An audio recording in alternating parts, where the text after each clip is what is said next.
Welcome to your friendly neighborhood historian, where we discuss just enough history to inform, intrigue, and entertain. I'm Bill Petro. The history of Santa Claus, saint or elf. December 6th is St. Nicholas Day. The name Santa Claus is a contraction of St. Nicholas.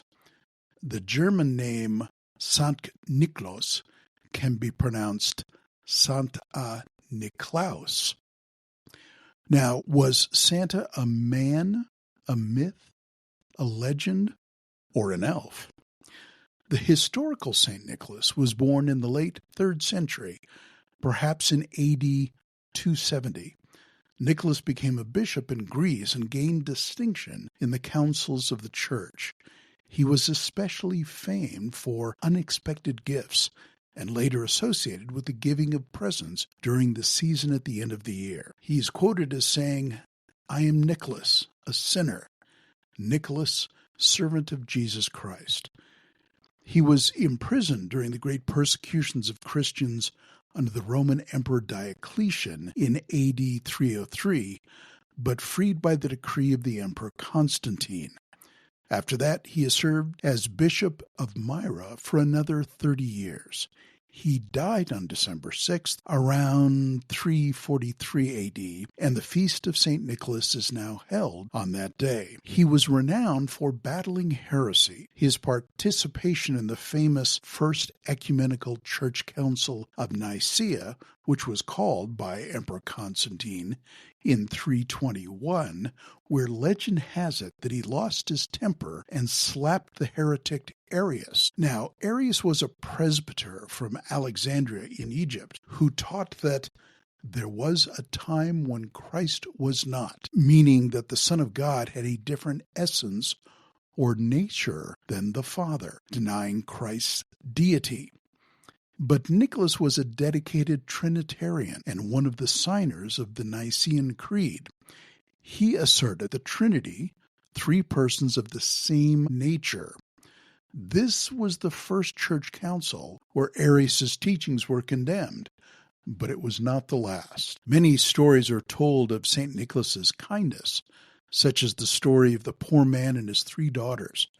To save the girls from being sold into slavery for want of dowries, St. Nicholas dropped a bag of gold down the man's chimney. It landed in one of the stockings of the eldest daughter that she had hung up to dry by the chimney. Now she could be married.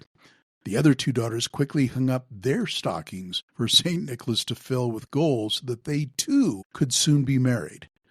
By the way, the 3 golden globes of the pawn shop are attributed to the story about St. Nicholas.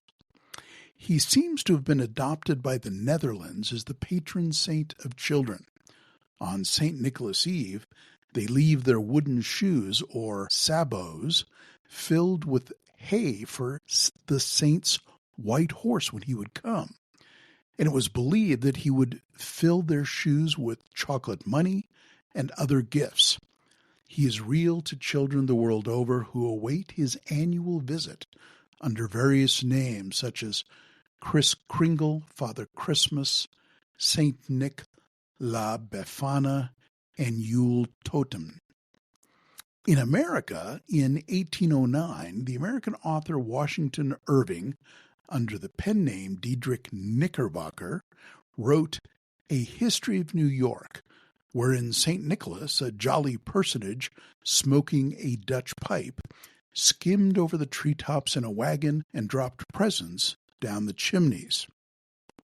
A few years later, Clement C. Moore reputedly wrote a poem for his children known as A Visit from St. Nicholas, but more commonly called 'Twas the Night Before Christmas.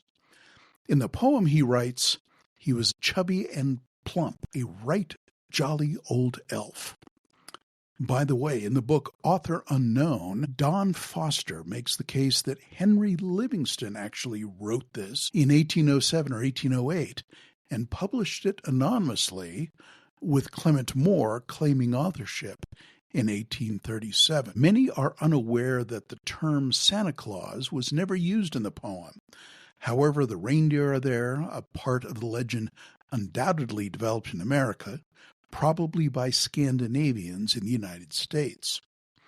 During the Christmas season of 1862, a German-born cartoonist named Thomas Nast drew a picture of Santa Claus for Harper's Weekly magazine during the Civil War.